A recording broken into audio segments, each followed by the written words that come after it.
Smoothly बोलते ना, इराशिमासाई। देखो भाई कितना। Hello guys, welcome back to our YouTube channel और आप सभी का स्वागत है हमारे एक नए व्लॉग में। अभी फ़िलहाल के लिए जैसा कि आपको पता ही है, हमारे रूटीन में मॉर्निंग वॉक है और हमने शुरू कर दिया आज सुबह ही। थोड़ा सा लेट है, 5:50 हो रहा है, बट ठीक है। लेकिन सुबह उठे हम 5:30 थे। कंपनी साइड कर रहे हो क्या? नहीं, मैं तो 5:30 उठी थी, बता दो। फिर 5:50 कैसे हो आप गए? आपने क्यों? 5:50 कैसे हुए? इस मनुष्य की वजह से। मेरे को उठाया ना ये तूने। मनुष्य तब उठना स्टार्ट करता है, तभी से लगता है कि हाँ अब ये तैयार होने वाली है। मेरे को तो 5:47 पे उठाया आपने, 3 मिनट में हम बाहर आ गए। अच्छा, हाँ, तो मेरी गलती है इसमें। ठीक है, मुझे ओके, ये नहीं अगर तुम एक्सेप्ट कर रहे हो तो ओके है। मुझे ये नहीं समझ आता, घूम फिर के सारी गलती मेरे ऊपर कैसे आ जाती है, जबकि मैं तो अपनी ड्यूटी खुद उठ रही हूँ सुबह। इवन बेड पे गर्म पानी भी दे रही हूँ शोगन साहब को। चैलेंज तुम्हारा है भाई, मेरा थोड़ी है। ठीक है, कल से नहीं उठाऊंगी तुम्हें, उठते ही भागाऊंगी, देखना। ठीक है, फिर देखना देखेंगे। तुम। फिर कंटेंट कौन देगा तुम्हें? लाडवी कुछ भी।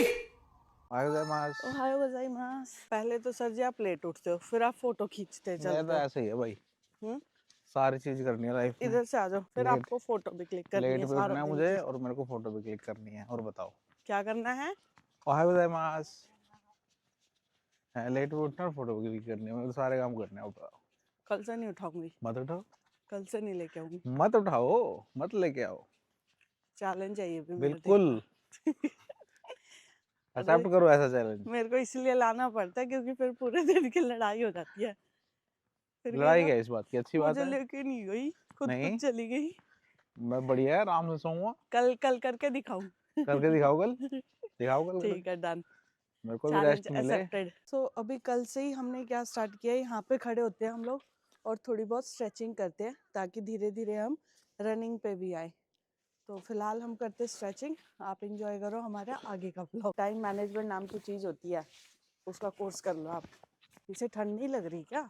रनिंग करके आया ना, रनिंग जैसा तो लग भी नहीं रहा, कहीं पसीने नहीं है कुछ पूरे नहीं पसीने आ रहे चेहरे पे। है। इस पेड़ की कम से कम 4-5 बार तो आप खींच चुके होगे, फिर भी दोबारा फिर रुक एक्चुअली गए। ना रोज नए तरीके से खिल रहा था, अभी फुल ब्लूम किया नहीं है। रोज इस पेड़ पर नए फूल खिल रहे होते हैं। तो अभी हम यहाँ से गुजर रहे थे और हमने देखा एक जापानीज प्रॉपर सूट बूट में, एकदम बढ़िया टाई शाई लगा रखी है, और उसने नीचे पहने हुए हैं स्पोर्ट्स शूज। जनरली क्या होता है, आप सूट बूट पहनते हो तो नीचे पहनते हो फॉर्मल शूज, बट उसने पहने थे स्पोर्ट्स शूज। तो मुझे वहां से एक चीज याद आई कि हम जाटो में और जापानीज में दो चीज कॉमन है। पहला, कंफर्ट। कंफर्ट होना चाहिए, क्योंकि हरियाणा में भी क्या होता है, लोग सलवार सूट के नीचे शूज पहन लिया, प्रॉपर फॉर्मल के नीचे स्पोर्ट्स शूज पहन लिया।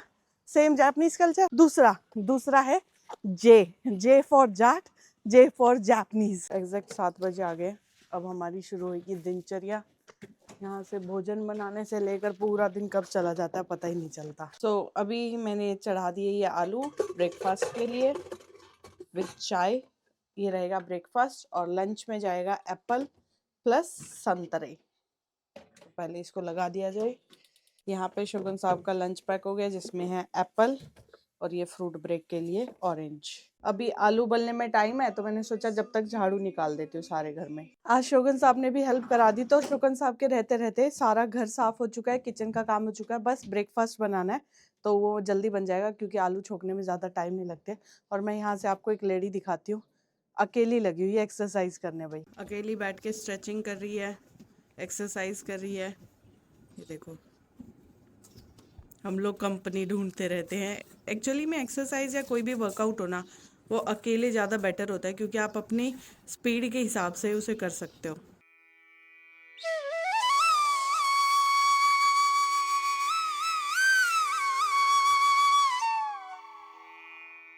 हम दोनों का फास्ट है, तो इसलिए हमने सोचा कि वीकेंड पे तो हम लोग साथ ब्रेकफास्ट करते हैं, वीकडेज में भी करें। थोड़ा सा लेट है, 8 बज गए, बट इट्स ओके, मैनेजेबल है। इसमें डालेंगे हम हरी मिर्च, इससे पहले ये रसोई को गंदी करे।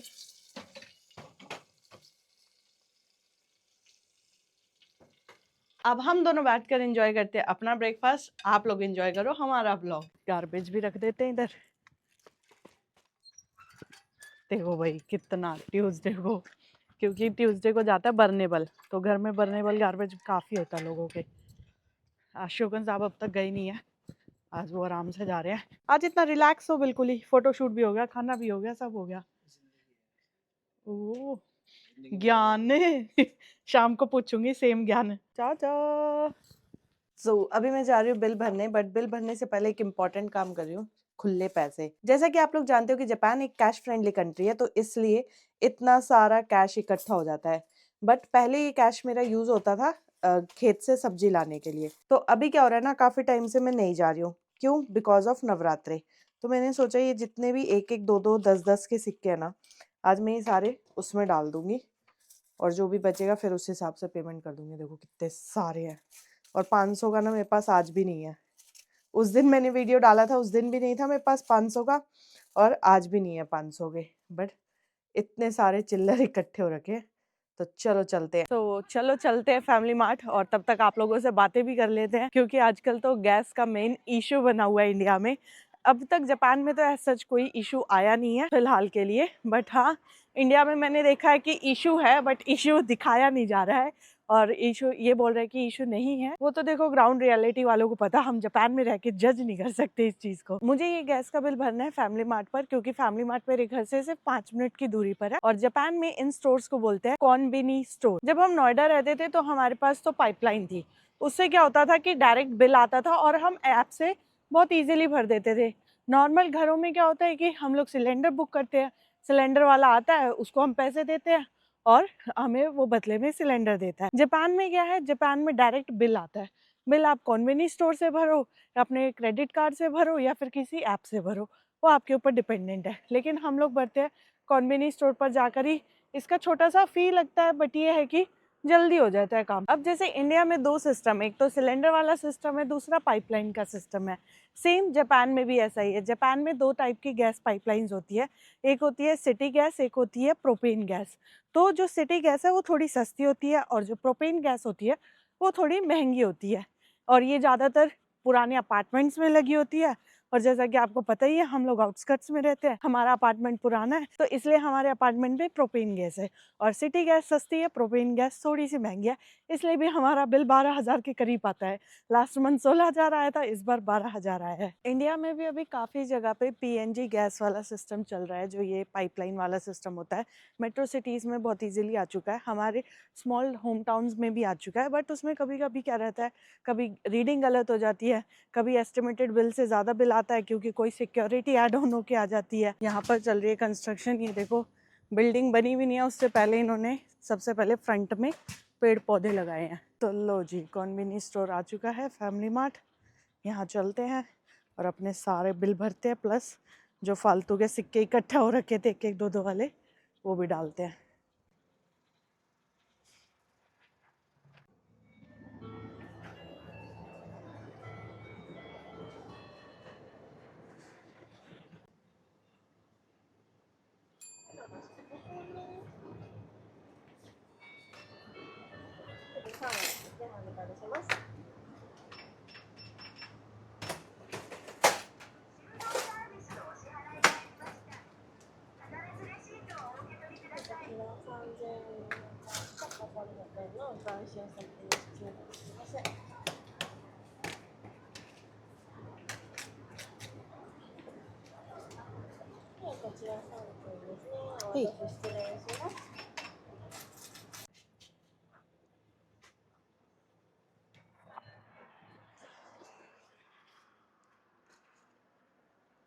तो लो भाई, बिल भी भर दिया। देखा कितना आसान है कॉन्वेनियंस स्टोर पे। यहाँ पे ज़रूरी नहीं है कि आप काउंटर पे ही भरो, मशीन्स भी रखी होती है, आप वहाँ पे भी पे कर सकते हो। बट मुझे काउंटर पे पे करना इजी लगता है, क्योंकि एक तो जापानीज़ में होता है सब कुछ, उसे कन्वर्ट करते रहो, भरते रहो, कौन करे इतनी हेडेक, छोड़ो। काउंटर पे जाओ, दो, वो अपने आप करती है सब कुछ। और जैसे ही किसी भी कॉन्वेनियंस स्टोर में हम अंदर जाते हैं, तो आप लोगों ने सुना होगा इराशिमासे, मतलब वेलकम, और ये हर स्टोर पे बजता है। स्टार्टिंग में मुझे नहीं समझ आता था, तो एक बार मैंने रील देखी, उसमें बताते हैं इराशिमासे मतलब वेलकम। ये इतनी स्मूथली बोलते हैं ना, इराशिमासे। और आपको पता है जापान के कॉन्वेनियंस स्टोर पे वो सब कुछ होता है जो हमारे गली मोहल्ले में जितनी दुकानें होती है ना, वो सारा काम एक ही कॉन्वीनियंस स्टोर कर देता है, जैसे कि पार्सल पिकिंग हो, टिकट बुकिंग हो, फोटोकॉपी, एटीएम मशीन, सब कुछ होता है कॉन्वीनियंस स्टोर पे। मतलब अगर आपको इमरजेंसी है ना और आपको काम जल्दी से जल्दी कराना है, कॉन्वीनियंस स्टोर जाओ, आपका काम बन जाता है। और अब जैसे हमारा विंटर्स में बिल आ रहा था मैक्सिमम 16,000 तक, बट अब जैसे जैसे समर आएंगी तो डिक्रीज होता चला जाएगा। लास्ट में बिल आ जाता है 5,000, लेकिन 5,000 तो मिनिमम है, इतना तो आता ही आता है। इससे ऊपर मैक्सिमम 16,000 हमने भरा है बस। वैसे तो दोनों ही कंट्री अपनी अपनी जगह इवॉल्व होती है। जैसे इंडिया अभी डेवलप होने की कोशिश कर रहा है और काफ़ी हद तक हो भी रहा है, वहीं जापान ऑलरेडी इतना डेवलप है, तो इससे हम और उम्मीदें लगा सकते हैं। अब दोनों में देखो डिफरेंस क्या है। इंडिया जापान से सीख सकता है यहाँ का इंफ्रास्ट्रक्चर और कैसे सबको इक्वली फैसिलिटी प्रोवाइड की जाए, और जापान इंडिया से सीख सकता है कि यूपीआई पेमेंट बिल्कुल तुरंत सेकंडों में पेमेंट हो जाती है यार इंडिया में। जापान में अगर कुछ मिस करती हूँ ना, तो सबसे ज़्यादा एक तो हाउस हेल्प, दूसरा यूपीआई पेमेंट। 1 hour later. तो आप सभी का स्वागत है दोबारा से हमारी जापानीज रसोई में। और अभी मैं बना रही हूँ डिनर। डिनर में बनेगा कुट्टू के आटे की रोटी आलू मैश करके, प्लस मैं थोड़ा सा स्टर फ्राई करके आज पम्पकिन बनाऊंगी। बॉईल करके भी खा लिया, वो मैश करके भी खा लिया, आज मैं इसको थोड़ा स्टर फ्राई करके बनाऊंगी। और थर्ड मैं बनाने वाली हूँ आज मूंगफली नारियल की चटनी। तो चलो प्रोसेस शुरू करते हैं। यार कल ना मैं डाइस हो गई थी और वहां से मुझे मिली ये अगरबत्ती। बेस्ट है बेस्ट, मतलब इसका बर्निंग टाइम 35 मिनट्स है। इसमें 20 पीसेज आए 100 yen के, और इसका मतलब हुआ इंडियन रुपीज़ 50-60 रुपए के आसपास। लेकिन इतनी अच्छी खुशबू है ना, इतनी अच्छी खुशबू है। मैंने तो लगा रखी है, मैं कहा चलो थोड़ी खुशबू हो जाएगी। जनरली मैं सिर्फ जोत लगाती थी, बट आज मैंने अगरबत्ती भी लगा दी। तो सबसे पहले मैं रोस्ट करूँगी थोड़ी सी मूंगफलियाँ चटनी के लिए, और यहाँ पे मैं मैश कर लूँगी जब तक के लिए आलू। और मैं इसी में आटा बनाऊंगी, जस्ट बिकॉज मुझे एक्स्ट्रा बर्तन ना धोने पड़े, क्योंकि इसमें मैंने आलू उबाले थे, इसको मैंने वॉश किया, पानी में से निकाला, और अब मैं इसमें बना लूँगी आटा जब तक थोड़ी सी मूंगफलियाँ रोस्ट हो जाएंगी। अगर आपके पास मैशर ना हो ना, तो ये फॉक से बहुत बढ़िया होता है। मैं तो आलू पराठा बनाना होता है, कुछ भी करना होता है, इससे मैश कर देती हूँ और एकदम परफेक्टली मैश हो जाते हैं। ये देखो, कल जब मैं ये बकव्हीट फ्लोर लेके आई, तो मैंने देखा कि जापानीज में इसके बहुत सारे फायदे हैं। बहुत सारे लोग इसको खाते हैं, स्पेशली न्यू ईयर पे लॉन्ग लाइफ के लिए। लेकिन मैंने देखा इंडिया में कुट्टू के आटा खाने से काफी लोग बीमार हो रहे हैं। तो मैंने चैट जीपीटी किया कि इसका क्या रीजन है, तो इसमें सामने आया कि जनरली हम लोग कुट्टू का आटा इतना फ्रिक्वेंटली खाते नहीं है, तो उसकी वजह से क्या हमारी बॉडी उसको डाइजेस्ट नहीं कर पाती है। दूसरी बात, लोग पूरे साल नॉर्मल खाना खाते हैं और एकदम से व्रत में डीप फ्राइड कुट्टू, पकोड़े, पूरी हैवी चीजें खा लेते हैं, तो बॉडी को थोड़ा शॉक लगता है। वहीं इंडिया में कुट्टू का आटा साल भर स्टोर रहता है और सिर्फ व्रत के टाइम यूज होता है। कई बार इम्प्रॉपर स्टोरेज की वजह से उसमें फंगस या बैक्टीरिया डेवलप हो जाते हैं, जो फूड पॉइजनिंग का रीजन बनते हैं। तो देख लो दोस्तों, मैं हूँ मल्टीटास्किंग। यहाँ पर मैंने घी गरम किया है ताकि side by side petha fry कर दूंगी हल्का सा। और यहाँ पे मैं बना रही हूँ मूंगफली की चटनी, जिसमें डाला नमक, मूंगफली, दही और हरी मिर्च। इसको हम बढ़िया सा ग्राइंड कर लेंगे। तो लो जी, ये हमारी चटनी बन के रेडी है, इसको मैं यहीं रखूंगी। अब आप सोचोगे यहाँ क्या बन रहा है, यहाँ बन रहा पेठा, और मैंने इससे इसलिए कवर किया हुआ है ताकि मुझे एक्स्ट्रा ना धोने पड़े। ये तो मुझे धोना ही पड़ेगा, इस पर रोटी बनाऊंगी, इसलिए मैंने इसी से ढक दिया, दूसरा बर्तन ही नहीं करने हैं बिल्कुल भी। देवियों सजनों, हमारा डिनर तैयार है, बस अब शोकन साहब आएंगे तब हम रोटी बनाएंगे। तो भाई शोकन साहब आ चुके हैं, यहाँ मैं बना रही हूँ रोटी। और पहले तो मैंने सोचा था घी के हाथ लगा के बनाऊंगी, बट उससे क्या है, इसका नक्शा कुछ और ही बन रहा था। कभी जापान का नक्शा बन रहा था, कभी इंडिया का नक्शा बन रहा था।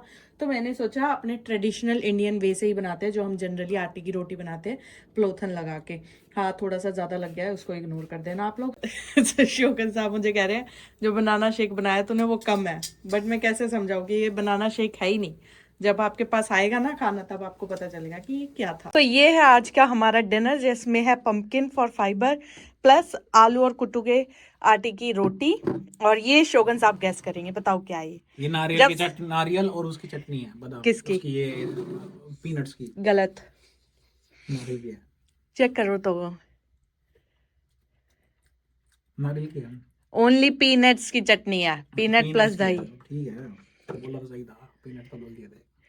जब से इनको एक्साइटमेंट थी इसमें क्या है, कह रहा बादाम शेक है तो प्रिया बहुत थोड़ा है, ये वो है। तो चलिए दोस्तों, इस प्यारी सी थाली के साथ आज का व्लॉग हम यही समाप्त करते हैं। मिलते हैं आपसे नेक्स्ट व्लॉग में, तब तक के लिए बने रहे हमारे यूट्यूब चैनल बेफिक्र इंजीनियर पर और जिंदगी के छोटे छोटे लम्हे एंजॉय करते रहें।